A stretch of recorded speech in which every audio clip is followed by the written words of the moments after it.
Hello everyone, welcome back my YouTube channel. I am Manali. Today is the topic mensuration question.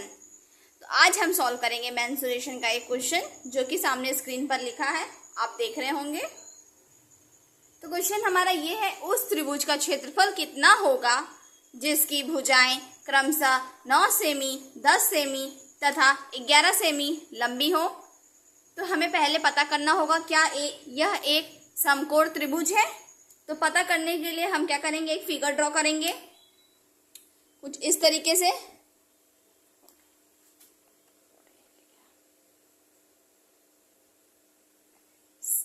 हमें पता करना है कि क्या ये एक समकोण त्रिभुज है। तो हम क्या करेंगे, पाइथागोरस प्रमेय का सहारा लेंगे। तो चलिए हम सहारा लेते हैं।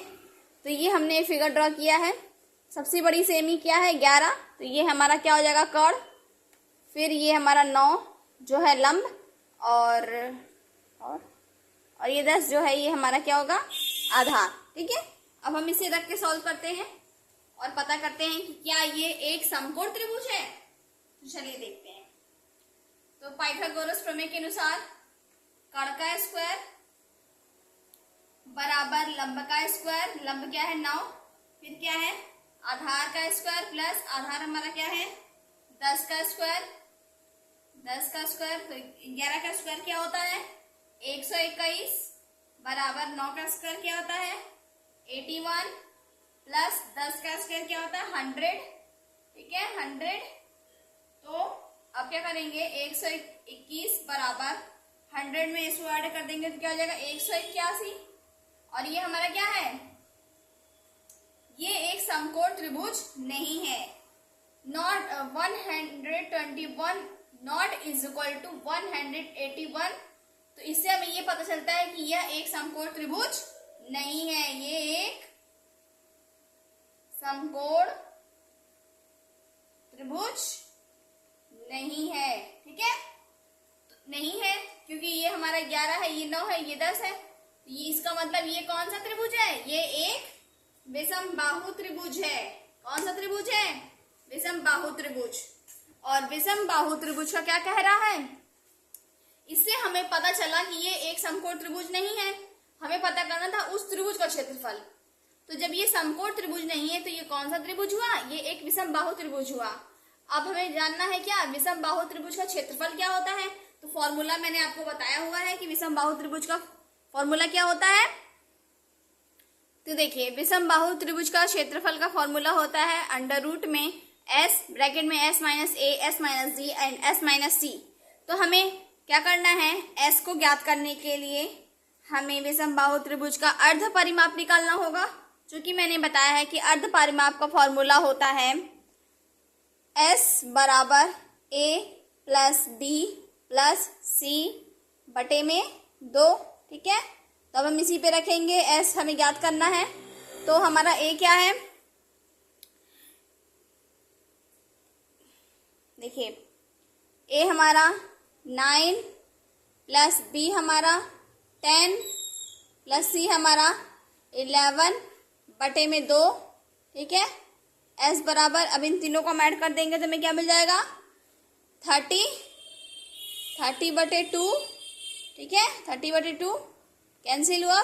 s बराबर हमें क्या मिला 15 सेंटीमीटर, 15 सेंटीमीटर।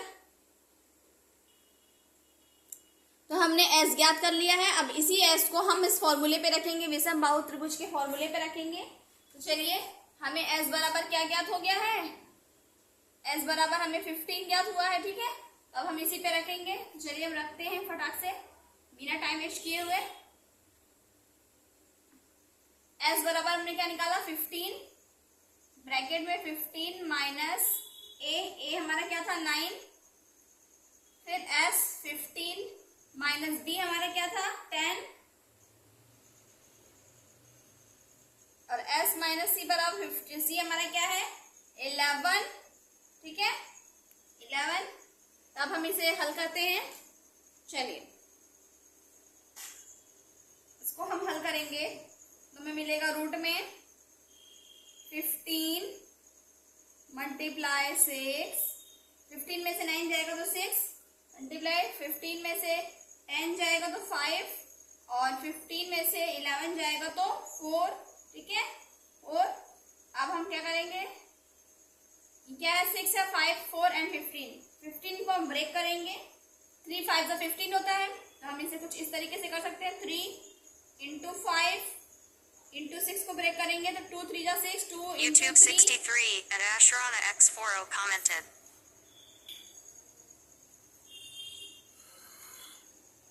फिर क्या है 5 को तो हम ब्रेक नहीं कर सकते, इसलिए 5 को ऐसे ही लिख देंगे। फिर 4 को ब्रेक करेंगे तो 2 इंटू 2 2 जा 4, ठीक है। यहाँ तक आप लोग समझ गए होंगे आई होप। चलिए अब यहाँ पे आगे जगह नहीं तो हम इसे रिमूव कर देते हैं, तब वहां पे लिखते हैं। चलिए अब हम समझते हैं यहाँ पे। सबसे पहले तो हम पेयर बना लेते हैं, 3 का 3 से, 5 का 5 से, 2 का 2 से, ठीक है। तो क्या हो जाएगा 3 5 जा 15, 15 2 जा 30 और बच गया रूट में क्या 2, तो हमें क्या मिल जाएगा आंसर 30 और रूट में 2 बच गया था तो रूट 2 सेंटीमीटर स्क्वायर। जब भी क्वेश्चन में विषमबाहु त्रिभुज का क्षेत्रफल पूछे तो क्षेत्रफल का फॉर्मूला ये होता है, जब भी मैंने आपको बताया, रूट में s माइनस s ब्रैकेट में s minus a, s minus b and s minus c। तो उसमें से हमें s निकालने के लिए हमें उसका अर्ध परिमाप का फॉर्मूला निकालना होगा, जो कि मैंने अभी बताया कि s बराबर a plus B plus C upon में 2 इसको रखेंगे तो हमें s मिल जाएगा और s यहाँ पे लाके हम पुट कर देंगे और हमारा आंसर निकल जाएगा। आई होप आप लोगों को समझ में आ गया होगा। अगर ये क्वेश्चन आपको समझ में आ गया हो अच्छे से तो प्लीज मेरे चैनल को लाइक एंड सब्सक्राइब जरूर कीजिएगा। मिलते हैं एक नेक्स्ट वीडियो में नेक्स्ट क्वेश्चन के साथ, तब तक के लिए टेक केयर।